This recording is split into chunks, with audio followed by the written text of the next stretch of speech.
අද එක ප්‍රශ්නයක් තියෙනවා මේ ලෝක සත්වයා පංචකාම ආස්වාදයන් විඳීමට යාමේදී විවිධාකාර දුක් පීඩාවලට මුහුණ දෙමින් ඒවා උදා කර ගැනීමට සිදුවේ. මෙම දුක් පීඩා ජරා මරණ හේතුවෙන් හටගන්නේ ඒවා ලෙස හඳුනා ගන්නා ආකාරයේ උදාහරණ සහිතව පහදලා දෙන්න කියලා එක ඉල්ලීමක් තියෙනවා. මොකද ජරා මරණ දෙකත් එක තමයි ශෝක පරිදේව දුක්ඛ දෝමනස්ස උපායාස පහළ වෙන්නේ. දැන් මේ ජරා මරණ දෙකක් ඇති වෙනවා කියනකොට මෙතන මුල ඉඳලා මේක තෝරා ගන්න ඕන කාරණයක්. ජරා මරණ දෙක නිසා ශෝක පරිදේව දුක්ඛ දෝමනස්ස උපායාස පහළ වෙනවා කියනකොට අපි අකමැති දේවල් වලට ජරාවක් මරණයක් තියෙනවා. ඒතර අකමැති දෙයක්. ඒක ජරාව කියලා කියන්නේ ඒකේ වැහැරිලා යාම. මරණය කියන්නේ ඒක කෙලවර වීම. ජරා මරණ කියන වචන දෙකක් තියෙනවා අපි ළඟ. ඒ ජරා මරණ දෙකෙන් කියන්නේ යමක ගෙවිලා වැහැරිලා යාම සහ එහි අවසානය. නැවත ක්‍රියාත්මක කරන්න බැරි විදිහට කෙලවර වෙලා යන එකට කියනවා මරණය. ඒ තත්ත්වෙට ක්‍රමක්‍රමීපත් වෙලා දුර්වල යන එකට කියනවා ජරා. මෙන්න මේ ජරා මරණ කියන එක ලෝකේ සියලුම හටගත් වස්තුන්ට තියෙනවා. මේ හටගත් සියලු වස්තුවම අප්‍රිය අමනාපේවා ප්‍රියමනාප විතරක් නෙමෙයි අප්‍රිය අමනාපේවත් ඔය අතර ඕතරම් තියෙනවා. වැඩි හරියක් තියෙන්නේ අප්‍රිය අමනාපේවා. ඒවත් ලෝකේ ඉස්සෙල්ලා තිබුණේ නැහැ කොයි මොහොතක හරි උදා වෙච්ච. ඒවත් හටගත් ඒවා. ඔය ඉපදීම ජරාව මරණය කියනකොට ඒ වගේම අපි හිතාන්නේ මේ මිනිස්යාවව සත්වයේ ඉපදීමයි සත්වයේ ජරාවටපත් වෙලා කෙස් පැහැෙනවා ලොම් ඇකිලිලා යනවා හැලෙනවා හැම ඇකිලිනවා දත් වැටෙනවා කියන ඒ ජරාවයි නැන ඒතර නිහගේ සත්වයේ චුත වෙලා යනවා මරණය කියන ওই ටික සීමා කරන්න බෑ. ඒක මේ සත්වයේ වෙන්නා වූ ජාති ජරා මරණ කියන උසලට අයිති වෙන හරිය විතරයි. එතකොට ජාති ජරා මරණ කියනට අයිති වෙන ඒ කොටසට මෙන්ම අජීවී දේවල් වලත් උපතක් තියෙනවා. ඒකේ ජාතිය. ඒකේ වැහැරීමක් තියෙනවා නේද? මරණය කරා ගමන් කරනකොට ඒ තිබෙන ආකාරය නෙමෙයි ඒක වෙනස් වෙලා කෙරවලා යනවා. ඒකේ ජරාව. ඒකේ අවසානයක් වෙනවා ඒකත් මරණය. එහෙනම් මේ ලෝකේ සත්වයාට වැඩි හරියක් තියෙන්නේ. දුක්ඛ සහගත ජාති උපදිනවා. ඒවත් ජරාවටපත් වෙනවා ඒවත් මැරෙනවා. දැන් ඉස්සෙල්ලා තිබිච්ච නැති එකක්. යම් හේතුවකින් නරක එකක් නමුත් හටගත්තා නම් ඒ නරකයේ જાතිය. යම් කිසි අවස්ථාවක අපායේ උපන්න යම් කිසි සත්වයේ එනයි සත්වයාගෙත් ඒකත් જાතිය. ඒකත් වැහැරලා ජරාවට ගියා කියන්නේ ඒකත් ඒ වාසිය ඉවරයි. ඒ කියන්නේ ඒවත් දිනවා අවසාන මොහොතක තමයි අන්තිම අවස්ථාව දකින්නේ. එතකම කර්ම ශක්තියෙන් බලගන්නේ ක්ෂණික මරණය සිද්ධ වෙනවා. නමුත් කර්ම ශක්තිය නිසා ඒ සම්මතය තුළ අවුරුදු කෝටි ගණනක් ඉඳ වෙනවා. සීමා කරන්න බෑ කොයි වෙලාවද කියලා. ඒකේ ඒ කර්ම ශක්තියේ ගෙවි යාමේ අවසානයේදී එතරම් මරණයක් සිද්ධ වෙනවා. හරි වැඩි අපායේ මරණ. ශෝක පරිදේව දුක්ඛ දෝමනස පායහය කියනවා දීකට. හැබැයි ලොකු ප්‍රශ්නයක් උතනක් තියනවා තෝරා ගන්න ඕනේ. හරි ගැඹුරු තැන්. සියුම් තැන් ගැඹුරු නෙමෙයි සියුම්. තෝරා ගන්න ඕනේ ඒකයි. අපි හිතමු යම්කිසි මිනිස්සෙක් මහා අසුචි වලක වැටෙනවා. දැන් ඒක අප්‍රියයි. මහා ජරාවල තමයි. අනේ මහා බේරගනියෝ කියලා කෑ ගහනවා. මහා ගොඩට ගනියෝ කියලා කෑ ගහනවා. අනේ මහා මරවියෝ කියලා කෑ ගහනවා. මේක දුක් විඳින්න බෑම ජරා ගොඩේ මහා මරවියෝ කියලා කෑ ගහනවා. දැන් හිතලා බලන්න ඕන දෙයක්.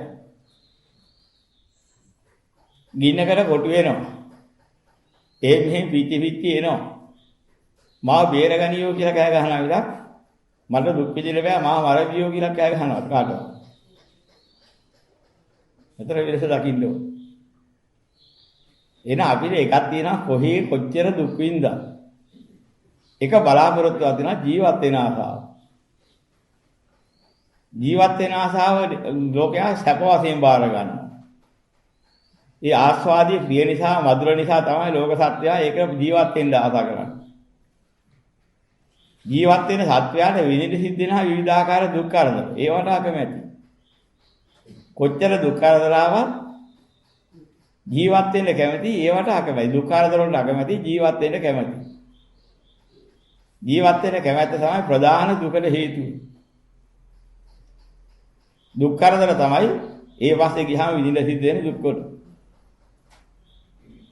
යතර ප්‍රධාන කාරණේ දකින්න ඕන. මේ දෙකම ලෝකේ උපදිනවා. ඕකේ මුලක් තියෙනවා.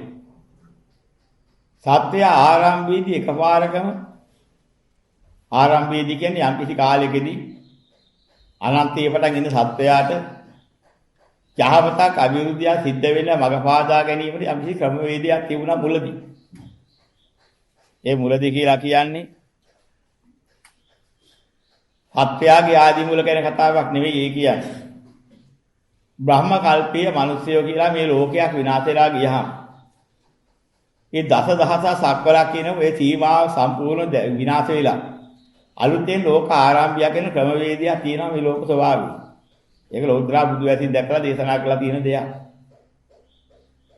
අන්නේ වගේ හටගන්න කාලෙක අර බඹරෝ උපන්න ලෝක සත්‍යෝ ක්‍රමක්‍රමයෙන් ආයසරයක් කියේ අන්තකල්ප ගන්නලා ගියා ලෝකේ ආරම්භිලා හැදුනහම උප්පත්ති වශයෙන් මේ ලෝකෙට මනුෂ්‍ය උප්පත්තියකින් එන ක්‍රමයක් තියෙනවා කියලා පේනවා. බ්‍රහ්ම කල්පික මිනිස්සය කියලා කියන්නේ බ්‍රහ්ම ස්වභාවයෙන් මිසක් මව් කුසකින් ඇදින් උපන්නා නෙවෙයි. බ්‍රහ්ම කායිකත්වයේ තුලින් ඇති වෙන පරිවර්තනයක් වෙලා මිනිස් කායයකට පරිවර්තනය වෙලා කාලයක් යනකොට ගණීවාන ශරීරය ඇති වෙන ක්‍රමවේදයක් තියෙනවා. ඔන්න ඔය කාලෙදි ලෝක සත්‍යව පව කරගන්න හේතුවක් තිබුණේ නැහැ.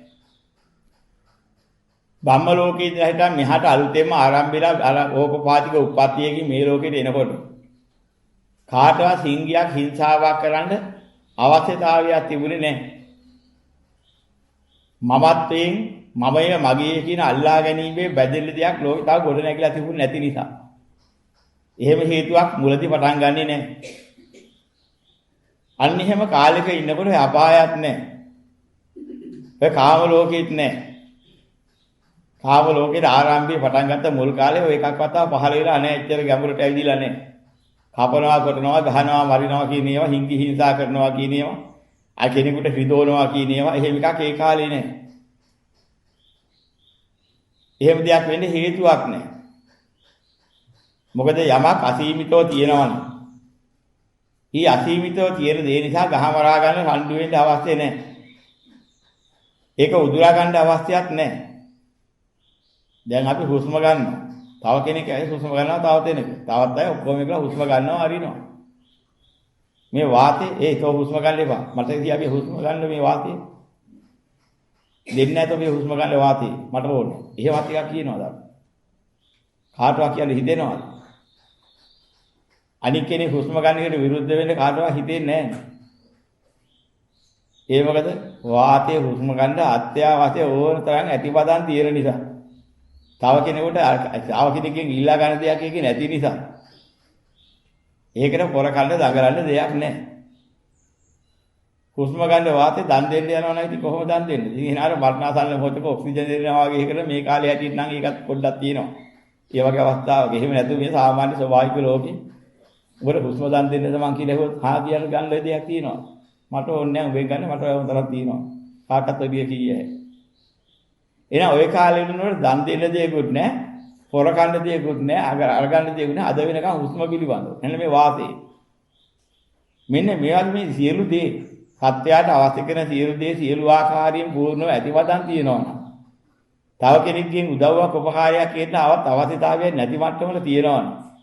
ලෝක සත්‍යයට හඬු වෙන්න පොර කන්න දඟලන්න මම කියන්නේ මගේ කියන්නේ බදා ගන්න දෙයක් නැහැ. ප්‍රයෝජනට ගන්නවා විතරයි. මෙන්න මෙහෙම ලෝකේ කාලයක් තිබුණ අනාදී. ආහාරයත් එහෙමයි. එහෙම ක්‍රමවේදයක් තිබුණා ලෝකේ. අද මේ වාතය අපි ප්‍රයෝජනට ගන්නවා වාගේ. මේ ලෝකේ ඇතිපදන් ආහාරයන්ගෙන් පිරලා ඒක මේ අපි හිතන බත් එහෙම නෙමෙයි. ඒ කාල සීමාව තිබිච්ච එක්තරා ගන්ධය ආහාර කරගෙන මුල් කාලයක් ජීවත් වුණා. සුවඳ. ආහාර ගන්ධයක් වශයෙන් ඉන්න සියුම් කොටසක් තියෙනවා. ඒ ගන්ධයත් ඇති ඒ කාලේ. ගන්ධබ්බ කියලා හැම අපි කියන්නේ අන්න ওই කාලේ. මුල්ම කාලේ. ඊට පස්සේ රසයට ගන්න පුළුවන් ඉන්නා වූ භූමි පටක කියන කොටසක් මේ මුළු ලෝකේ හැමතැනම තියෙන ගස් කොළන් එහෙම දෙයක් නැහැ. ගෙවල් දොරවල් එහෙම ප්‍රශ්නයක් නැහැ. ආකාශචාරීව ගමන් කරන්න පුළුවන් ස්වභාවයක් තියෙන්නේ. වැහි වලාකුළු අරවා මෙයා තිබිලා වැස්සට දෙවෙනවා හීතල පින්න ඕවා මෙයා කිසි දෙයක් තිබුණේ නැහැ. තමන්ගේ ශරීරයේ ආලෝකයක් එන යණ යන තැන දවල් වාගේ කොතරකවත් වෙනසක් නැහැ. කෑදවල් පෙන්වන්න ඉරහත තිබුණෙත් නැහැ. එහෙම දෙයක් තිබුණේ නැති මෙන්න මෙහෙම අමුතු ඒ වගේ ස්වභාවයක් තිබිච්ච කාලයක් මේ ලෝකේ තිබුණ බ්‍රහ්ම කල්පික වනුතිය කියන්නේ ලෝකාරම්භය ඔන්නෝම එකක්. ඉතින් අන්‍යමය කාල සීමාව තුළ ලෝක සත්‍යයට කෙනෙක්ගෙන් ඉල්ලා ගන්න හෝ අඩුපාඩුවක් හෝ එහෙම නැත්නම් කුණු වෙලා මැරෙන ශරීර හෝ ඒ જાතිය එකක්වත් තිබුණේ නැහැ. අඩුපාඩුවක් වෙන දෙයක් අනියමට උදව් කරපන් කියන්නේ එහෙම කිසිම දෙයක් ඕනකමක් තිබුණේ නැහැ. මෙන්න මෙහෙම කාලයක් තිබුණා.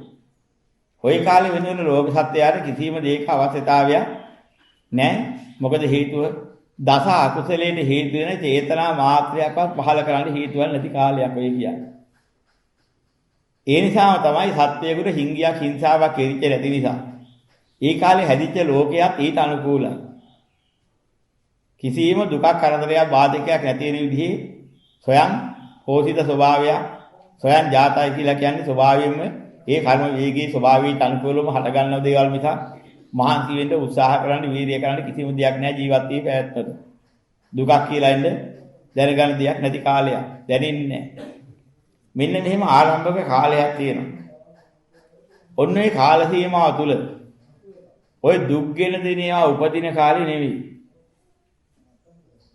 එසා ඒ කාලේ මොනවද දිනුනේ? අර තමන් කරගත්ත යහපත් කුසල ධර්ම නිසා. ඒ වගේම ඒ කාලේ වෙනකොට මිනිස්සු දස අකුසලයට මාත්‍රයක්වත් පාපයක් සිද්ධ කරන විදිහේ චේතනා නැగిලා නැති ලෝකයක ස්වභාවය නිසා අනුසේ තියෙනවා. කරුණු ආවොත් නැගෙන්න හේතු දිනවා මිසක් පරිසරය තුල එහෙම එකක් නැගෙන්න හේතු නැහැ. දැන් මේ කාලෙත් එන්නේ හුස්ම අඩු වෙන්න පටන් ගත්තොත් ඊට පස්සේ මොකක් හරි ක්‍රමවේදයක් ඉදරනවා නම් එහෙම ඔක්සිජන් එකතු කරලා ඕනේ හුස්ම ගන්න කියලා ක්‍රමයක් ආවොත් ලෝකෙ ඔකොටම වඩා කරකනවා වාතය. මොකද ඒක අත්‍යවශ්‍යමද? ජලයටත් වැඩි අත්‍යවශ්‍යයි ප්‍රයෝජනවත් වාතය ජීවත් වෙන්න. දැන් ජීවිතේ රැක ගැනීමට අවශ්‍ය අත්‍යවශ්‍ය අංගය නිසා මුළු සියහත වේදම් කරලා හරි හුස්ම ටිකක් ගන්න. ලෝකයා පෙළමිනවා ওই ටික එහෙම හිගවුනොත්. ඕකට විශාල හොරයක් එනවා. ඔක්සිජන් පෙට්ටිය හොරකම් කරගෙන යන මහ මංකොල්ල කන්න පටන් ගන්නවා. ඔහොම ක්‍රමයක් ලෝකයා આવොත් එහෙම ඔක්සිජන් පෙට්ටියක් 6 මාසයක් විතර පාවිච්චි කරන්න පුළුවන්. ඊළඟට 6 මාසයකින් ඉතින් තව එකක් ගන්න ඕනේ. හැබැයි රුපියල් ලක්ෂයයි ඔක්සිජන් පෙට්ටියක් කියලා ඕවගේ කාලයක් ලෝකයා આવොත් එහෙම. ඔක්සිජන් දුවේ හුලන් ටිකක් හොරකම් කරගන්න මරා ගන්න. මංකොල්ල කන්න. වග රැකලා අදුරා ගන්න. එහෙමත් කාලයක් එනවා. මොකද ඒක හේතුව. හිඟ වුණොත් එහෙම සිද්ධ වෙන හැටි. ඒක අවශ්‍යතාවයත් එක්කලා හිඟතාවයත් එක්කලා ලෝක සත්‍යය ඒ දේවල් වලට ගැටෙනවා. හොරකනවා, හොරකම් කරනවා. ඒවා ලබා ගන්න, මරා ගන්නවා, ගහ ගන්නවා, හිංසා කර ගන්නවා. අන්න ඒ වගේ දෙයක් තමයි අද වාතයේ දේවා කරන්නේ නැතේ. වාතයේ ඇතිපදන් තියෙන නිසා ඒ වගේ සියල්ල ඇතිපදන් වාතයේ වගේ ඒ කාලේ තිබුණ නිසා කිසිම දෙයකට හොරකම් කරන්න, මරා ගන්න, ගහ ගන්න, රණ්ඩු වෙන්න, අයිති කර ගන්න කිසිම ඕනකමක් තිබුණේ නැහැ. ඉතින් මමය මගේ කියන බදා ගැනීමකට ඕනකමක් තිබිච්ච නැති නිසා. ඒ නැති වුණේ අර පසුතලයේ තිබිච්ච නිසා මිසක් අභ්‍යන්තරයේ සුද්ධ වෙලා තිබිච්ච නිසා නෙවෙයි. අභ්‍යන්තරයේ අනුසය එහෙමමයි. හිඟ වුණොත් මරා ගන්න, ගහ ගන්න ගති ලක්ෂණේ අභ්‍යන්තරයේ එහෙමමයි. හිඟ නැති නිසා ඇතිවදන් තියෙන නිසා ඒවට රණ්ඩු වෙන්නේ නැහැ, දඟලන්නේ නැහැ. ඒ නිසා පාපය හරගන්නේ නැහැ. අන්න එහෙම ඒ කාලේ පාපයෙන් බේරිලා මිනිස්සු හිටියේ. ඉතින් මෙන්න මේ කාල සීමාවක යමක් හටගත්තා නම් අන්නේ හටගත් එක බොහොම ප්‍රියමනාපයි. හැබැයි කවදා හරි සත්වයා ක්‍රමක්‍රමයෙන් පාපයට නැඹුරු වෙනකොට දස අකුසල චේතනා පහල කරන්න පටන් ගන්න තැන් පටන් ඉන්නේ. ඔන්න ඔය කියන හොඳ ගති ලක්ෂණේ සුබ ස්වභාවයේ යහපත් දෙයක ඉපදීම නැති වෙලා ගියා. හටගත් දෙයක් විපරිණාමයටපත් වෙලා වෙනසෙර දුකයි කියන தත්ත්වයට පටන් ගන්න අදහස ආවේ ඔන්න ඔය ධර්මයේ අධර්මයෙන් ආරම්භ වෙන කාලේ. හටගත්තේ හොඳ දෙයක්ම නිසා, යහපතට හේතු වෙන දෙයක්ම නිසා. පැවැත්ම තුළ කරදරයක් දුකක් නොවන නිසා. ඒකේ විනාශයටපත් වීම, වෙනසීම, ජරා, ශෝක, පරිදේව, දුක්ඛ, දෝමනස, උපායාසයන්ට හේතු වෙනවා කියලා ওই න්‍යාය ධර්මයේ ගොඩනැගුණා. ඊට පස්සේ මොකද වෙන්නේ? මේ හටගත්ත දේවල් විපරිණාමයටපත් වෙලා වෙනසෙන්න හේතුනේ පාප ධර්මයන්ගෙන් ගෝචර වෙලා පාප ධර්මයන්ට බැස නිසා. එන අද තියෙන දුක් කරදර කියන්නේ සුඛ වශයෙන් හටගත් දේවල් විපරිණාමයටපත් වෙලා වෙනසීමේ ප්‍රතිඵල. එන ශෝක පරිදේ දුක දොමන උත්ස උපායාස කියන ඒවා දුකට හේතු වෙන දේක් හට ගන්නකොටම එනවා කියලා දුකට දෙන දේව හටගත්තා කියන්නේ සැපතට බුදු වෙච්ච මූලික ලෝක ධාතුවේ විපරිණාමයටපත් වෙලා වෙනසුනහම හටගත්ත ශෝක පරිදේ මුලක් තමයි ඔය තියෙන්නේ. එහෙනම් එන හට ගැනීම උප්පත්තිය බලන්න ඕනේ දුක්වල ඔය කියන දේ නෙවෙයි. ඒ නිසා කියනවා ලෝකයේ මුලින් පහළුනේ ධර්මයේ පස්සේ අධර්මයේ පහළුනේ කිය. කියන්නේ ඔය හේතුව. මුලින් ධර්මයේ පහළ වුණා. අධර්මයේ පස්සේ පහළ වුණා.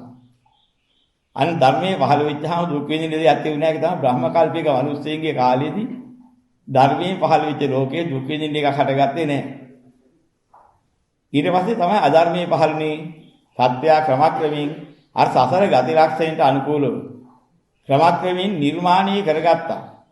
කොච්චර ලැබිලා තිබුණත් මට පළවෙනි වෙන්න ඕනේ. මට විශේෂයක් ඕනේ. ඇයි මේ මම සමව ඉන්නේ? මේක තමයි පෘථග්ජන ගතියේ තිබෙන මහා කැත කුණු ගතියක් අභ්‍යන්තරේ හැඟවිලා තියෙනවා. අනික් කෙනාට වඩා ලොකුකමක් මට ඕනේ. අනික් කෙනාට වඩා විශේෂයක් මට නැද්ද? මට මොකද මේ සමව ඉන්නේ ඇයි මම? මෙන්න මේ කුණ තමයි ඉස්සෙල්ලාම එන්නේ. පෘථග්ජන මානසිකත්වයේ ගතිය නිසා කවදාවත් සමව බෙදාගෙන හදාගෙන කාලා ඉන්නවා කියන එකේ ඉන්න බෑ. ඒක එපා වෙනවා. ඊට වඩා මමත්වයේ ලොකු වෙන්න පටන් ගන්නවා. අර අනුසය මතුවලා ආයෙනවා හැඟවිලා තිබිච්ච කෙලෙස් මතුවලා ආයෙනවා. යටපත් වෙන්න. එහෙම බෑ මට මොනවා හරි විශේෂයක් ඕන. මොකෙන්ද විශේෂය ගන්නෙ? අනික් කෙනාටත් මර තියෙන ඔක්කොම තියෙනවා. එක දෙයක් තියෙනවා විශේෂය මතුවෙන්නේ. සසරෙදි කරගත්ත දෙයක් එක එක ශරීරයේ හැලරුවෙන් එනවා. ඉන්ද්‍රියන්ගේ වෙනසෙන් පොඩ පොඩ එන්න පටන් ගන්නවා. මෙහෙම ආපුවම කෙනෙක්ගේ ඉන්ද්‍රිය ප්‍රබෝධයි. වර්ණේ ටිකක් පැහැපත් වැඩි. සම්පත් කාටත් එකසේ කණ්ඩ බොණ්ඩ හැමදේම ලැබුණාට කිසිම අඩුපාඩුවක් නොවුණාට සසරේ කර්ම ශක්තියෙන් කරගෙන ආපු ගති ලක්ෂණය අර කයට එන්න පටන් ගන්නවා. එන්න පටන් ගත්තාම පෙලක් අය හැඩ වැඩ පොඩ්ඩක් වැඩි වෙනවා. ඒ ගතිය කෙනෙකුට පොඩ්ඩක් අඩු වෙනවා. ඔන්න මමත්වයේ පතුරවා ගන්න බලාපොරොත්තු මනසට හොඳ පසුතලයක් ආවා. මම ලස්සනයි, තොපි කැතයි. මම තොපිටලා විශේෂයි. වර්ණ වේදී තමයි ඉස්සෙල්ලාම ආවා කියන්නේ. ලෝකයාගේ ගැටීමට ලෝක ආරම්භයේදී ආවේ ඉස්සෙල්ලාම වර්ණ වේදී. ඊට පස්සේ ලස්සනෙම වරිල්ලා. ඒකේ වඩාම ලස්සන එක ප්‍රධානයි. එයා තමයි රජා. ලස්සන එකී තමයි රැජින. අද රූප රාජිනී තෝරන්න. ඕයි ක්‍රමයක් එදත් ආවා ස්වභාවයෙන්. කර්ම වේගය නිසා එක එක්කෙනාගේ ගති ලක්ෂණේ නව පුතඥන නිසා ඒක උද්දා වෙනවා ඒ ආපු ස්වභාවයෙන්. මෙන්න මේකෙන් තමයි වර්ණ ભેදයක් හටගෙන වර්ණ ભેදය නිසා කොටසක් වර්ණවත් අය එකතු වුණා ගොඩ ගැහුණා. වර්ණයෙන් අඩු වෙච්ච ඒවා මඩවන්න පටන් ගත්තා. එක කට්ටියක් ගොඩ ගැහිලා අනික් අය මඩවනවා. ගොඩ මඩ හටගන්න හේතුව ඔන්න ඔතනයි හටගත්තේ. හැබැයි ඕක පොතේ නෑ ඔය පොඩ්ඩ. ගොඩ මඩ හටගත්ත හැටි. ගොඩ මඩ හටගත්තා කියන නිසා හේතුවක් නැසෙව ඵලයක් නෑ කියලා ධර්ම නියමයක් තියෙනවා නිසා. එහෙනම් මොකද්ද මඩ හටගත්තේ ඇයි? ඇයි ගොඩ හටගත්තේ? එහෙම ක්‍රමවේදයක් ලෝකේ හටගත්තේ ඇයි? ගොඩක් මඩක් හටගත්තේ මොකද? එතකොට ඊට පස්සේ මොකද කරන්නේ? තමන්ගේ ගොඩ ලොකු කරගන්න. අර මඩෝන පැත්තට තමන්ගේ බලය දියත් කරනවා කියලා එකක් එනවා. දිය අත් කරන්න ගියට පස්සේ තමයි දිය කියලා කරොත් ගොඩයි මඩයි දියයි වෙන්නුනේ. එක පැත්තක් ගොඩ එක පැත්තක් මඩත් එක තියෙන පැත්තේ දිය අත් වෙලා තියෙනවා. ජලයේ වෙන්නුණා. ගොඩ කියලා කරොත් හයියට වෙන්නුණා. ගියාම එරෙන තැවරෙන මඩ කියලා කොටසක් වෙන් වුණා. ලෝකේ හට ගැනීමට ගති ලක්ෂණත් එක්කලා බාහිර පරිසරයේ ඇති වෙන වටිනාකම් ඇති වෙන ආකාරය. ඔන්න ඔයාට එන්න මොකද උනේ? ක්‍රමක්‍රමයෙන් අපි අකමැති දේවල් ලෝකේ පහළ වෙන්න පටන් ගත්තා. එන අකමැති දේවල් පහළ වෙන්න මුලක් තිබුණා. යමක ජරා මරණය. ඉස්සෙල්ලාම ධර්මයේ යහපත තිබුණා. ඒක ජරාවටපත් වෙනකොට ඒක මරණයටපත් වෙනකොට ඒකෙන් හටගත්තා වූ ශෝකයට හේතු වෙන පරිදේවයට දුකට දුම්නසට උපායාසයට හේතු වෙන දේවල් හටගන්න පටන් ගන්නවා. අන්නේ ಜಾති තමයි පස්සේ හටගත්ත ಜಾති. එන ಜಾතිපත්‍ය ජරා මරණ ශෝක පරිදේව දුක්ඛ දෝමනස උපායාස සම්භාන්ති කියන එක තමයි ওই සිද්ධාන්තයේ තියෙන්නේ. එන ඉස්සෙල්ලාම අපිට ධර්ම ಜಾති තමයි පහළ වුණේ. ඒවා ජරාවට මරණයටපත් වෙනවා. ওই ක්‍රමයට. එතකොට තමයි ශෝක පරිදේව දුක්ඛ දෝමනස උපායාසයන් ලෝකෙ ගොඩ නැගෙන්නේ. ඊට පස්සේ එහෙම ಜಾති දකින්න හම්බ වෙනවා. ඒ නිසා ඒවා එනකොටම දුකයි. තවත් හොඳ හරියක් තියෙනවා නම් ගෙවෙනකොට දුකයි. දුක්ඛාට සත්‍ය දකින්න ඔය ක්‍රමයට දකින්න ඕන. දැන් මේ කාලේ වෙනකොට මතුවලා එනකොටම දුක ඒවා තියෙනවා. මොකක්ද? මුලින් තිබිච්ච ධර්මයට අනුකූල දේ ජරාවට මරණයටපත් වෙනකොට. ඒ නිසා ගොඩ නැගින්නා වූ ශෝකයේ පරිදේව දුක දෝමනස උපායාසයන්ට හේතු වන්නා වූ දේ ගොඩ නැගින්න නිසා. ඒවා එනකොටම දුකයි.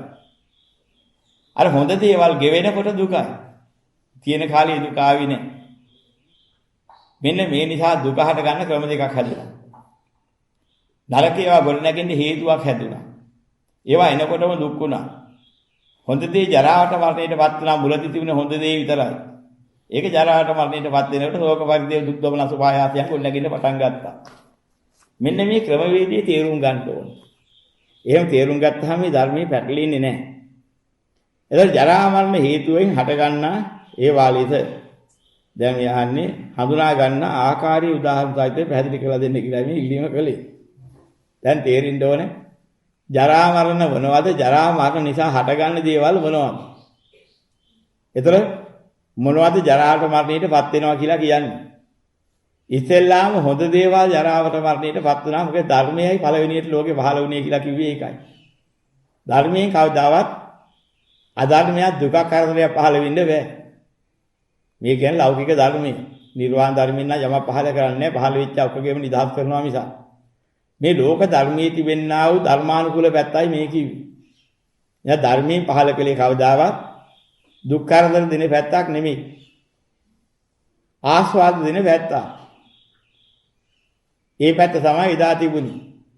කවදා හරි පාප ධර්මයන්ට ගැති වුණාට පස්සේ අර ගුණධර්ම පැත්ත ජරාවටපත් වුණා මරණයටපත් වුණා.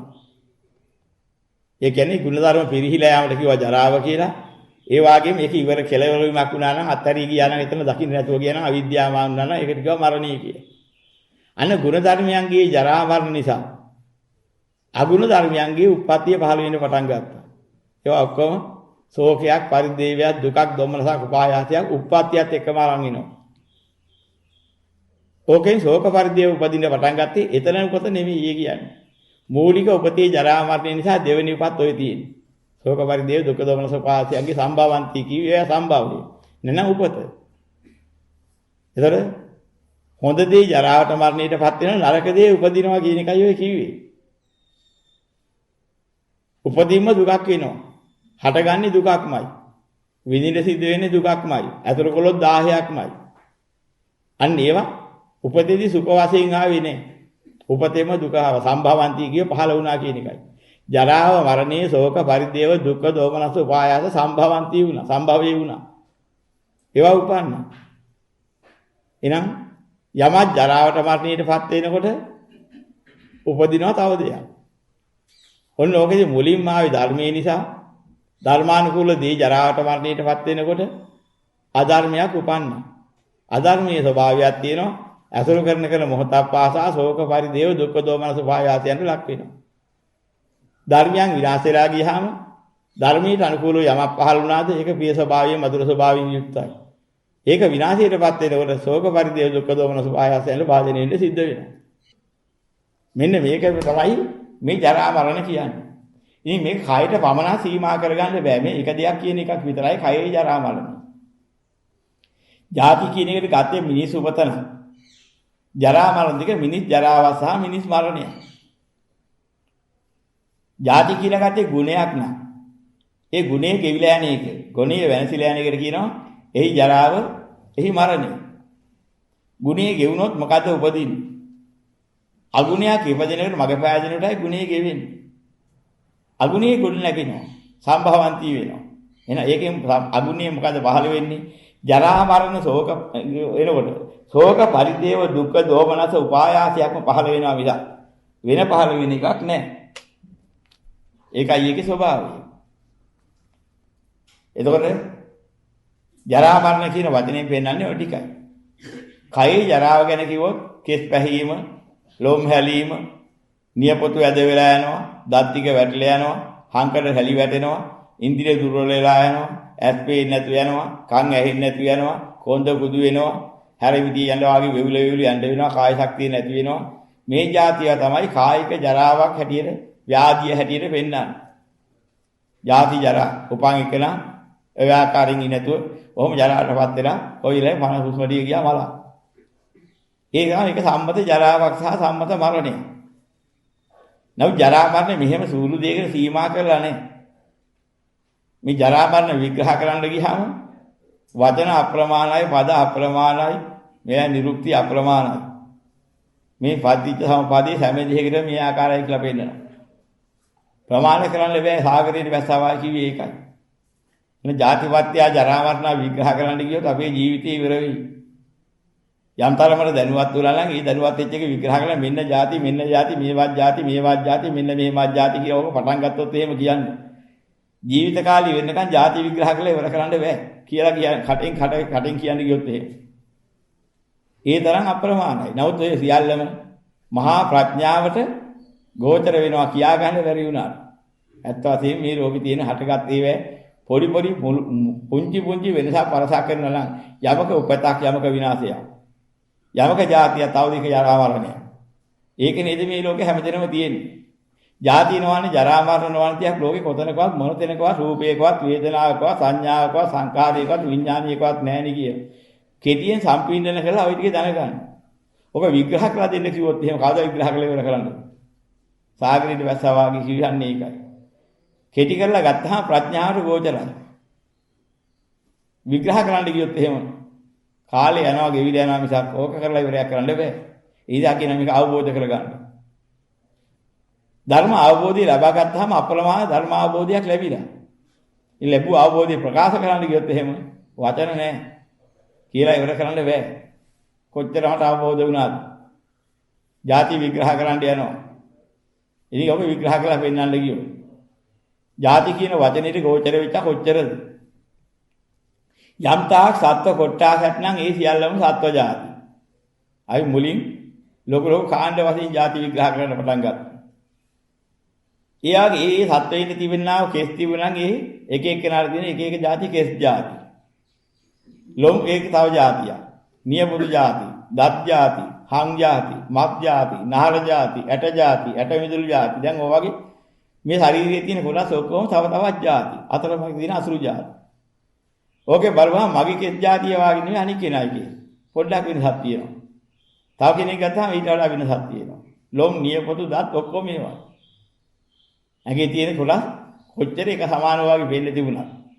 එක්කෙනෙකුට එක්කෙනෙක්ගේ හැම කොටසකම පුංචි වෙනසකුත් තියෙනවා. ಜಾති වෙනස්කම්, ಜಾති ප්‍රභේදෝ ඔක්කොම. ওই විදිහට ಜಾති විග්‍රහ කරන්න ගියොත් සජීවී ಜಾති, අජීවී ಜಾති. හතරන් හිදී මුතුමැණි කියන්නේ තවත් අජීවී ಜಾති. ඒවත් ಜಾති වලටයි තියෙන්නේ. ඒවත් විවිධ ප්‍රභේද තියෙනවා. ලෝහ ಜಾති, ගල් ಜಾති, පස් ಜಾති, ගෙඩි ಜಾති, කොළ ಜಾති, ගස් ಜಾති. ඔය ඔක්කොම ಜಾති තමයි. ඔය වචනෙත් එක්කම ಜಾති තියෙනවා. ඔය හැම එකක්ම හටගත්තා නම් ඕකට ගෙවීමක් කියනවානේ සම්මතියෙන් පෙනෙන ස්වභාවය තියෙන්නේ නැහැ. දිරනවා, කැඩෙනවා, බිඳෙනවා, ගෙවෙනවා මෙහෙම ගිහිලා ඉතින් ඒ ಜಾති නාමයකින් සම්බන්ධ කරලා සම්මත කරගෙන හිටියා. ඒ සම්මතියෙන් කියන්නේ බැරි තත්ත්වයටපත් වෙලා ඒ ජරාවට යනකම් ගිහිල්ලා. ගෙවිලා හැරිලා ගිහිල්ලා. ආයිත් එහෙම જાතියක්ද මේ කියලා බලපුවාම එහෙම જાතියක් කියන්නේ බැරි තත්ත්වයටපත් වෙලා. ස්වභාවය වෙනස් වෙලා ගිහිල්ලා. ගෙඩි જાතියක් ගන්නවා. ඉදිච්ච ගෙඩි જાතියක් ගත්තා. බැලුවා මේක මොකද්ද? අඹ ගෙඩිය. සුවඳයි, රසයි, පෙනුමයි ඔක්කොම තියෙනවා. දවස් 3-4ක් ගියා. බලපුවාම මේක මොකද්ද? ඒක කුණු වෙච්ච අඹ ගෙඩිය. දැන් කළු වෙච්ච අඹ ගෙඩිය. අඹ කියන වචනේ කියන්න පුළුවන් වුණාට ඉස්සෙල්ලා කිව්ව මේක හොඳ අඹ ගෙඩිය කියන වචනේ දැන් ඉක්ම ගියා. අන්න හොඳ අඹ කියන જાතිය ඉවරයි. දැන් තියෙන නරක වෙච්ච අඹ. ඊට පස්සේ කුණු වෙච්ච අඹ කියන සම්මතිය තියෙනවා. දැන් වේලිච්ච නනම් දි รา ගියේ ඒවා. හොඩු වෙච්ච ඒවා. දැන් කුණු වෙච්ච ආව කියන්නත් බෑ, හොඳ ආව කියන්නත් බෑ, ගැට ආව කියන්නත් බෑ, පැහිච්චා කියන්නත් බෑ, ඔක්කොම ඉක්මවලා ගියා. ওই හැම එකකම ಜಾති තමයි මේ යන්නේ. ඒ අජීවී අඹ ගෙඩියක් ගත්තාම අඹ ಜಾතියේ ಜಾති වේදෙන හැටි. දැන් පුරවන්ත ಜಾති කියලා ඉවර කරන්න කිව්වොත් එහෙම මේ ලෝකේ අපිට දැන් ওই පොඩ්ඩ තේරුණා නම් ওই ටික වැටුණා නම් දැන් අපිට වැයිද ಜಾති කියාගෙන යන අපේ ජීවිතේ තියෙනකම්. ඒ ඔක්කොම මේවත් ಜಾති මුළු ජීවිතේ තියෙනකම් අඹ ගෙඩියක් ගත්තා, කොස් ගෙඩියක් ගත්තා, දෙල් ගෙඩියක් ගත්තා, ඉතින් පුවක් ගෙඩියක් ගත්තා, පොල් ගෙඩියක් ගත්තා. ඔක්කොම එක එක ಜಾති විග්‍රහ කරන්න ගියාම ඉතින් ගෙඩි ಜಾති වල ಜಾති විග්‍රහ කරන්න ගියාම අපේ ජීවිත කාලය ඉවර වෙන්නේ නැද? ඉවර කරන්න පුළුවන්ද කියලා? මේ 1 2 3යි කියන්නේ ಜಾති කියන්නේ මෙව්වයි කියලා අවබෝධ වෙනවා. මේ හැම එකක්ම වෙනස් වීමක් තියෙනවා, වෙනසිලා යනවා ඒ ස්වභාවය. ඒකත් අවබෝධ වෙනවා. ಜಾතියක් හැබැයි නම් ජරාවෙන් මරණී කෙරවරනවා කියන්නේ ඇත්තද? ඔයින්තර ලෝකයක් නෑ. ඔන්න අවබෝධයක් ආවා. දැන් ওই අවබෝධය තමාට එකක් නෑර විග්‍රහ කරන්න විමර්ශනය කරන්න ගියේ නැහැ. එකක් දෙකක් තුනක් විමර්ශනය කළා බලනකොට ওই අවබෝධය ආවනම් ලෝකේ කියලා කියන්නේ ಜಾති කියන්නේ පවතින සදාතනික එකක්වත් නෑ. ආත්ම දෘෂ්ටියත් ඉවරයි. ආත්ම වශයෙන් බැඳුණා නම් ওই ಜಾති කියලා එකක් යම් දෙයක සදාතනික නැත්නම් ඒවා ජරාවට මරණයටපත් වෙන්නා මොහොතක් පාසා විපරිණාමයටපත් වෙලා වෙනසෙන දේවල් නම් ඒවෙන් හටගත්ත දේවල් වලින් තවත් ಜಾති කියලා සම්මත කරගත්ත දේ වචනයක් නිසා තව සදාතනික දෙයක් කොහෙද ලෝකේ තියෙන්නේ? වේදනා තුලත් නැහැ, රූප තුලත් නැහැ, වේදනා තුලත් නැහැ, සංඥා තුලත් නැහැ, සංකාර තුලත් නැහැ, විඤ්ඤාණ තුලත් නැහැ, ලෝකේ තුලම නැහැ. ලෝකෙට ඇති ගත හිත ලෝකයේ කියන යමක් ඇත්නම් ඒ සියල්ල තුලම නැහැ. ওই ටික හරියට අවබෝධ වුණා නම් සක්කාය දිට්ඨිය එතනම ඉවරයි. සෝවාන් ඵලයටපත් වෙන්න යමක් දැනගත යුතුද?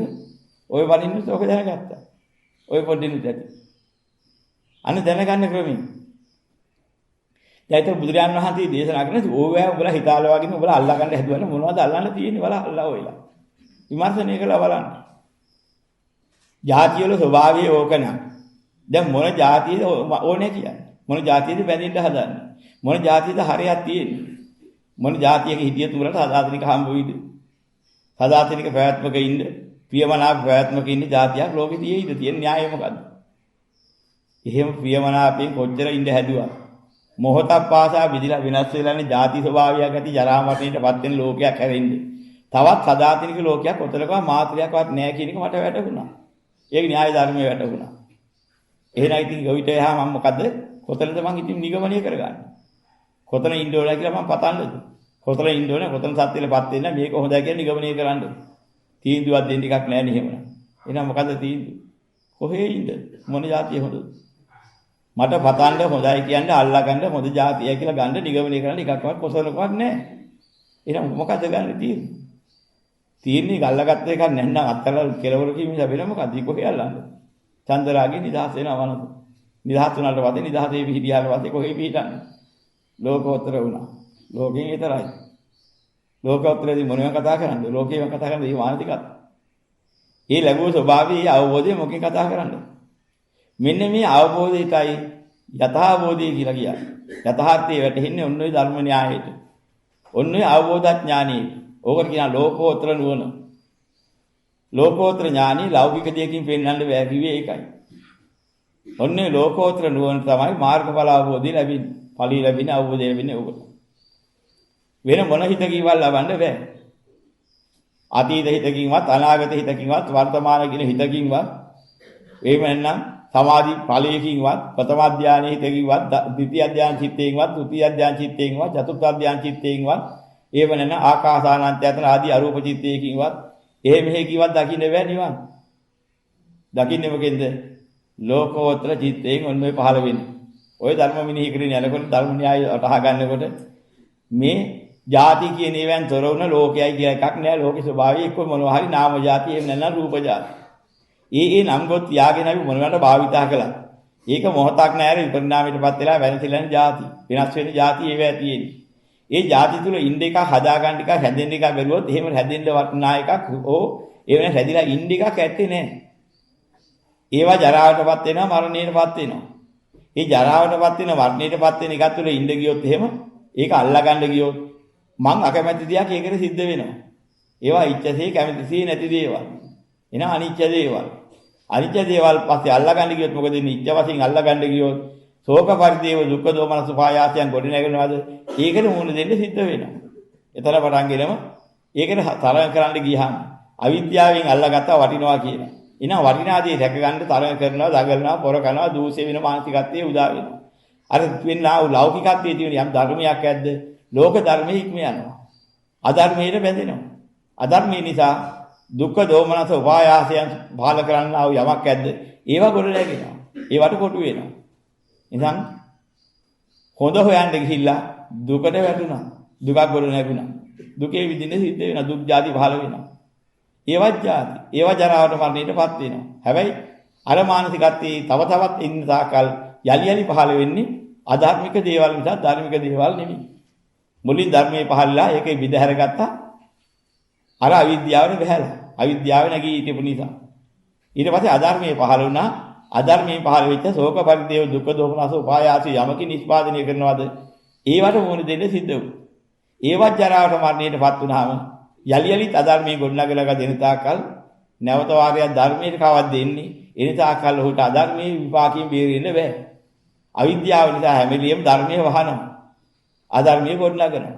ඒක අවිද්‍යාවෙන් බේරෙන්න බැරි නිසා ඒ සත්‍යයල කවදා විමුක්තියක් ලබන්නේ. ඕම ගිහිල්ලා ගිහලා ලෝක විනාශයක් වෙන දවසක් එනවා. ලෝක ඒක ධර්මතාවය. විනාශ වෙලා ගිහිල්ලා විනාශ වුනහම ඒ හේතුවෙන් අර ඇලි ගලි ඉන්න බලාපොරොත්තු වෙච්ච නරකේ පස්සේ යන්නවත් හොඳ ඒවා පස්සේ යන්නවත් ඉතුරු වෙන්නේ නැතුව දැවිලා යන කාලයක් එනවා. දැවිලා ගියාට පස්සේ ආයතරයක් අර ස්වභාවිකත්වයටපත් වෙන ලෝක ධර්මතාවය තුළ ධර්මතාවයටපත් වෙන අවස්ථාවක් ඇවිල්ලා ඒකෙන් ආබතර බඹලෝට යනවා. ඒකෙන් ආපහු වෙනවා ඒ ක්‍රමෙට. ඉතින් ඕක තමයි දුක් විඳිනවා ඔතෙන් යනවා. යථාර්ථයකින් ඥානයකින් මිදිලා යන්න හේතුවෙන ප්‍රඥා පහල කරන ධර්මයේ හම්බෙන්නේ නැති තාක්කල් ඒ බුදුදහම තේරුම් ගන්නේ නැති තාක්කල් නිදීමක් සත්‍යයට නෑ අනාතයි. ඔන්නෝක සෝල්ට වගන්නේ ධර්මතාවය. එතන දකින්නවා මේ ජරා මරණ හැම මොහොතකම සිද්ධ වෙනවා. ಜಾති ක්ෂණික ಜಾති සම්මත කරගන්නා විවිධාකාරයි.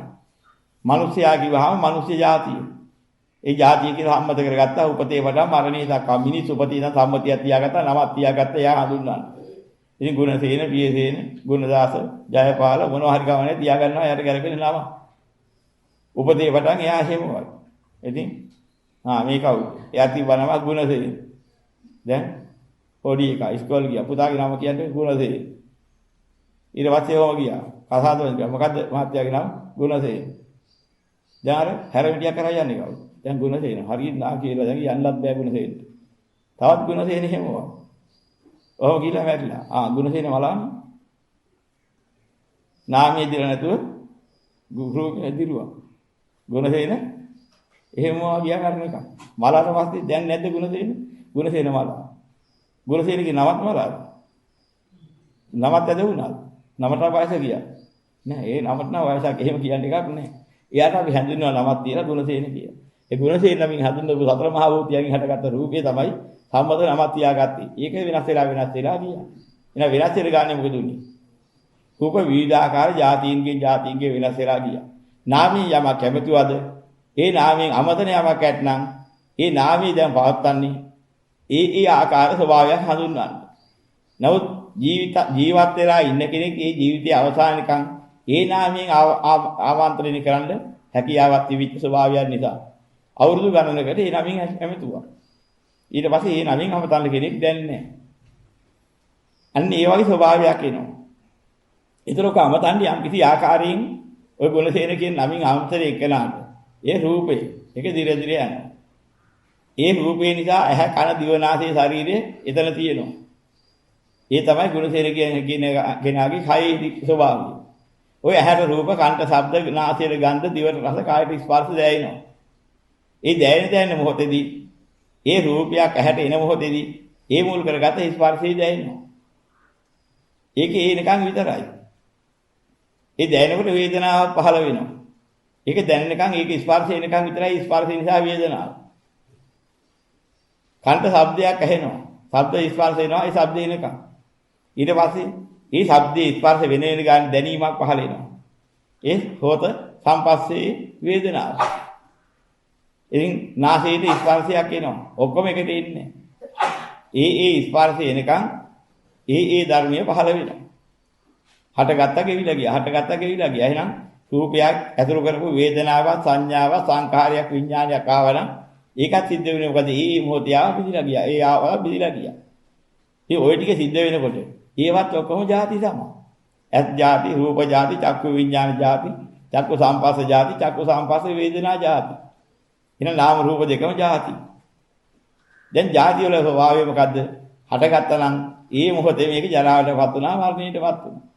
ඉතින් ඕවෙන් මොනවා හරි හොඳයි කියලා ගත්තා නම් තියාගන්න එකක් නැහැ. ඒකත් ජරාවටපත් වෙනවා, මරණයටපත් වෙනවා. ඕව ඇතුළු කරන් ගිහලා දෝෂේ මානසිකත්වයක් හටගත්තා නම් අධර්මයේ ගොඩ නැගෙනවා. අධර්මයේ නිසා ශෝක පරිදේ දුක්ඛ දෝමනස උපායාසයන්ට හේතු වෙන්නා වූ දේවල්ම ගොඩ නගලා දෙනවා. ඒවා උපදිනකොටම දුකයි. දුක්ඛ දුක්ඛයට භාජන වෙනවා එතකොට. ඒ වාසේ ගොඩ නගා ගන්න ආයතනයක් උත්සාහ කරනකොට සංඛාර දුක්ඛයත් ඒකට එනවා. ඒතර අපි කැමැති ආකාරයට වෙනස් ආකාරයෙන්ටපත් වෙනකොට අනේ වෙනස් වුණානි කියලා විපරිණාම දුක්ඛයක් කියනවා.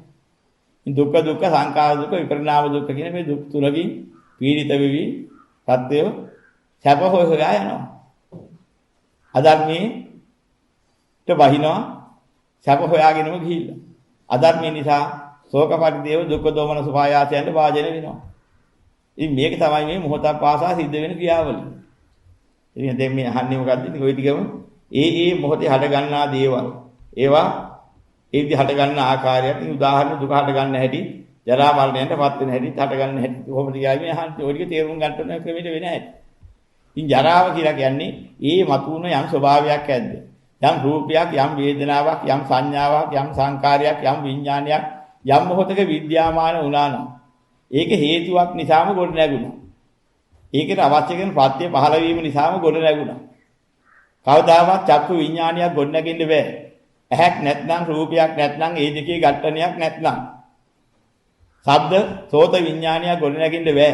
කනක් නැත්නම් ශබ්දයක් නැත්නම් සද්දේ කනට වැදිලා හිටන් ඒ අනුකූලව ආපු ඒ ස්පර්ශය ආවේ නැත්නම් ඒ වේදනා නිකුත් නැගින්න බෑ. ඒ විඥානීය පහළ වෙන්න බෑ. ගාන විඥානය කියලා යමක් ආවා නම් ඒක දැනෙන්නේ සුවඳ. කවදාවත් සෝත විඥානීයට සුවඳ දැනෙන්නේ නැහැ. චක්කු විඥානීයට සුවඳ දැනෙන්නේ නැහැ. චක්කු විඥානීයට පෙනීම දැනෙනවා. සෝත විඥානීයට ඇහෙන එක දැනෙනවා. ගාන විඥානීයට ගන්ධය දැනෙනවා. වෙන එකක් දැනෙන්නේ නැහැ ඒකටවත්. ඒ විඥානීයට ගෝචර හරියක් තියෙනවා දැනෙනවා. ජීවා විඥානීයට රහ දැනෙනවා. ඊම්බට රහ දැනෙන්නේ නැහැ. සද්දයාවන රහ දැනෙන්නේ නැහැ. ඒ වගේම පෙනුනට රහ දැනෙන්නේ නැහැ. ඒ වගේම ස්පර්ශයට කයට ස්පර්ශ දැනෙනවා. ඉතින් ඇහැට ගන්න දිවට නාසයට කයින් ගන්න ස්පර්ශ ලබන්න බෑ. මෙන්න මේ විදිහට ඒ ඉන්ද්‍රිය කියන ඒදී දැනෙනවනේ. ඒක හේතුවකින්මයි ඒ දැනීම ගොඩ නැගුණේ. දැනීම ගොඩ නැගුණේ ඒ ඉන්ද්‍රියට ඒ රූප ශබ්ද ගන්ධ රස ස්පර්ශ ආදීන් ඒ අරමුණු ස්පර්ශ වෙච්ච නිසායි. ස්පර්ශ උනේ ඇහැට රූප කන්ට ශබ්ද ගැටිච්ච නිසායි. ඒ ස්පර්ශ ලැබුණේ ඇහක් රූපයක් කනක් ශබ්දයක් ආදී වන්නා වූ ආධ්‍යාත්මික බාහිර ආයතන තිවිච්ච නිසායි. ඒ ආයතන ඇති උනේ නාම රූපයන්ගෙන් ඒවා ගොඩ නැගිලා තිවිච්ච නිසායි. ඒ නාම රූප ඇතුනේ විඥාන හේතු කරගෙන පහළ වෙලා තිවිච්ච නිසායි නාම රූප. ඒ විඥාන ගොඩ නැගුණේ සංඛාරයන්ගෙන් පහළ කරගත්ත නිසායි. ඒ සංඛාර හිතින් කයින් වචනින් ඒවත් පියයි කියලා ගොඩ නැගුණේ අවිද්‍යාවේ නිගමනයේ බැහැගත්ත නිසා. අවිද්‍යාවේ නිගමනයට බැහැගත්තේ අසත්පුරුෂ ආශ්‍රය නිසා, සත්පුරුෂ සේවනයක් නැති නිසා, Tamanට මොට බව අත්තර ගන්න ක්‍රමයක් නැතුව ඒ පස්සෙම ගිය නිසා. හේතු නැති එකක් වල ඔක පහළ වෙලා නැහැ. සියල්ල පහළ වෙලා තින්නේ හේතුවකින්. ඔන්න හේතුඵල ධර්ම. මේ හේතුන්ගේ මේ ඵල පහළ වුණා නම් ඒ වැති වෙන ස්වභාවය බලාගෙන යනකොට දුක්ඛ ස්කන්ධය පහළ වුණා නිසා වෙන මොකද පහළ වෙලා තියෙන්නේ? මොකක් නිසාද? අවිද්‍යාව අරගන්න බැරිය සත්පුරුෂ ආශ්‍රය, සත්පුරුෂ සේවනයක්, කල්යාණ මිත්‍ර සම්පත්තිය ලැබෙන්නේ නැති නිසා, ආර්ය දර්ශනයක්, ආර්ය සම්පත්තියක්, ආර්ය ශ්‍රවණයක් ලැබෙන්නේ නැති නිසා ඕක තෝරා ගන්න බැරුණාම Tamanට නිගමනය කරගන්න බෑ. දුකෙන් නිදහස් වෙන්නේ කොහොමද? දුකට වැටෙන්නේ කොහොමද කියන දෙකම. සැප හොයාගෙන දුකට වැටෙන පැත්තේ යනවා. ඒ නිසා විද්‍යාවෙන් වෙහිලා. මේක තමයි මේ ලෝක ස්වභාවය. ඉතින් ඕක ධර්මානුකූලව මෙහෙම දැකලා තෝරා ගන්න ඕනේ. මොකද මේ ප්‍රශ්නේ දවස් කීපයක් එවුවා. නමුත් මේකට උත්තරේ දෙන්න වෙලාවක් හම්බුන්නේ නැහැ. අද උන්ලි මහුනේත් ඒකයි නික හංගක් මත ඒක දැනගත්ත එක. ඉතින් මේ විදිහට එදිනදා ජීවිතයේදී අපට විඳීමට සිදුවන සියලුම දුක් පීඩාම පහළෝ જાති ජරා මරණයටපත් වීමෙන් හට ගන්නවද කියලා මේ අහන්නේ. දැන් ඔබ තේරුම් ගන්න ඕනේ දුක් පීඩා හටගන්නේ හොඳ જાති ජරාවට මරණයටපත් වීම නිසා ඒ හේතුයෙන් පහළ වෙච්ච ඒවා නිසා. ඒ නිසා තමයි කියන්නේ දුක්ඛ જાති පහළ වෙන්නේ අධර්මී. අධර්මී යම පහළ වුණා නම් පහළ වෙනකොටම දුක්ඛ දෝමනස උපායාසයන්ගෙන් පිළිලා. සුඛ જાතියක් ආව නම් ජරාවට මරණයට එකපත් වුනහම ඒ හේතුවෙන් ශෝක පරිදේ දුක්ඛ දෝමනස උපායාසයන්ට විහෙදරපත් වෙනවා. එක පැත්තක් අනියමල වෙච්චදී කිය. තිවිච්චදී ගැවිලා ගියා කියලා ඇති වෙන්නා වූ ශෝක පරිදේ දුක්ඛ දෝමනස උපායාසය එතන සිද්ධ වෙන්නේ. අධර්මී යම ගොඩ නැගුණාම අනියමට විඳින්න වෙලා තියෙන දේ කියලන් දුක්ඛ දෝමනස උපායාසය ශෝක පරිදේව සහිතව ගොඩ නැගිනවා. ගොඩ නැගින ක්‍රම දෙක. සැපදියා හොඳ දෙයක් තිබුණා ගෙවිලා යනකොට අනේ මට වෙච්ච දෙයක් මට මෙහෙම තිබිච්ච එකක් නැති වුණා නේද කියලා ශෝක පරිදේව දුක්ඛ දෝමනස උපායාස ගොඩ නැගිනවා. අධර්මී යම පහළ වුණාම අනේ මට විඳින්න වෙලා තියෙන දුක් කරදරයක හැටි කියලා. තමන් ඒ මොහොතේ විඳින දුක දැකලා අනේ ශෝක පරිදේව දුක්ඛ දෝමනස උපායාසයන්ට වාදිනවා කියලා එහෙම දුක් වෙනවා. ඔය දුක දෙආකාරයකින් එනවා. තිබිච්ච දේ නැතිවීමේ දුක එක ක්‍රමයකට එනවා. දුක ගොඩ නැගුණාම ඒක විඳින්න සිද්ධ වෙන්නා උපතේ පටන් එන දුක තව විදියකින් ගෙවන්න සිද්ධ වෙනවා. ඒකට කියනවා දුක්ඛ දුක්ඛය. ඒවා ගොඩ නගා ගැනීමට මොකද කරන්නේ? Tamante විච්ච දෙයක් දැකලා අවිද්‍යාවේ නිගමනයේ බහැලා සැපක් ගොඩ නගා ගන්න උත්සාහ කරන ඒවට කියනවා සංඛාර දුක්ඛය. අර තමන් හොඳයි කියපු එකක් ගෙවිලා විනාශය ලැබෙන්නට ඇති වෙන දුක්ඛයට කියනවා විපරිණාම දුක්ඛය. ඔන්න තුනකින් ලෝක සත්‍යය තුන් ආකාර දුක්ඛයකින් දුක් විඳිනවා. දැන් මේක තෝරාගත්තාම දැන් වැටහෙන්න ඕනේ මොකද්ද මේ දුක්ඛාරය සත්‍ය කිව්වේ. දුක්ඛාරය සත්‍ය තෝරා ගන්නකොට ඔන්න ඔහොම සැපයි කියන ඒවා දුකයි කියන ඒවා ඒ වාගේ මේවට සඳහා සම්බන්ධිත වැඩ පිළිවෙලින් දුක නැගින්නා වූ ක්‍රම තුන. ඔය විදිහට දකින්න ඕනේ. දැක්කම හොඳට පැහැදිලි නම් මේ දුක්ඛාරය සත්‍ය කියන්නේ මොකද්ද කියලා තේරුම් ගන්න හේතුව ලැබෙනවා දුක්ඛ සමුදයත් දකින්නවා. අවිද්‍යාවෙන් නොවටිනාදියක් වටිනවයි කියලා තේරුම් ගත්ත හැටි. මේ මොහොතක් වාසා ජරාවට මරණයටපත් වෙන ධර්මතාවයක් ඇති හිමි දේවල් තමයි මේ ලෝකේ තියෙන්නේ කියලා. ඒ න්‍යාය ධර්මයේ ඥානීන් දැකගත යුතු සත්‍ය නුවණින් දැකගත යුතු ඒ ටික වැටහිච්ච නැති නිසා ඒක ආර්ය ධර්මයේ ශ්‍රවණය කරලා නැත්නම් ආර්ය ධර්මයේ අදක්ෂ නම් ඒක තේරුම් ගන්න බැයි නම් ඒ පුතඥ ගති ලක්ෂණේදී ගතියක් තියෙනවා. අන්න ඒක අසෘතවත් පුතඥයාට මේ දහම් තේරෙන්නේ නැහැ කියලා. සෘතවත් අරිය ශාවක සෘතවා අරිය ශාවක අසෘතවා පුතඥෝ කියෝකයි. අසෘතවා පුතඥෝ කියන එක නා විද්‍යාවේ වෙහිලා මේ දහම් අහන්න හම්බුනේ නැත්නම් එයාට සෘතවා ආර්ය ශාවක වෙන්න බෑ. අසෘතවා පුතඥෝ කියන එනාට කවදාවත් මේ දුක එනවා දුක විඳිනවා මිසක් මේ දුක කුමක් නිසා ගොඩ නැගිනවද? මේ දුක් කියහටන් තේරුම් ගන්න බෑ. මේක නේද මේ දුක් ක්‍රමීක ඥානිය නෑ. මෙන්න දුක හටගන්නේ මෙහෙමයි කියලා දකින්න ඥානිය නෑ. දුක කියන එකේ ස්වභාවය මේක කියලා දකින්න දුකේ ස්වභාවය දකින්න ඥානිය නෑ. ඒ වගේම දුක නිරෝධී දකින්න ඥානිය නෑ. ඒ නිරෝධ කරන්නා මග දකින්න ඥානිය නෑ. ওই ඥාන හතර පහළනාම කියනවා නුවණක් පහළ වෙලා නුවණ ඇත්තෙක් වුණා. නුවණකාරයෙක් වුණා. නැන නුවණ ඇත්තෙක් වුණා කියනවා. නැන නුවණ කියලා කියන්නේ ඒකයි ඥානාර්ථේ ඥාන ඇස නුවණ ඇස. චක්කුම් උදපාදී වුණා කියේ ඒකට. චක්කුම් උදපාදී කියන්නේ සෝතාපන්න වුණා කියන එක. දහමස පහළ වුණා. ඒක උතෙන් පහළ වුණා කියලා නුවණකාරය කිව්වේ. නුවණ ඇස පහළ වුණා කියන්නේ ඒකයි. නුවණ කියන ඇහැ කියන වචන දෙකම ගත්තේ ඕකට. ඉතින් ඔබ තෝරාගත්තා නම් මේ ජරා මරණපත් වීමෙන් හට ගන්නා ආකාරය මේ විග්‍රහ කරලා දැන් මෙහි තෝරා ගන්න ඕනේ. ඉතින් මොකද කරන්නේ? වෙනෙහි කරන්න ඕනේ සත්‍යය දැකලා සත්‍යයට අනුකූලව. ඒතකොට තමයි මේ ධර්මයේ හොඳට තේරෙන්නේ.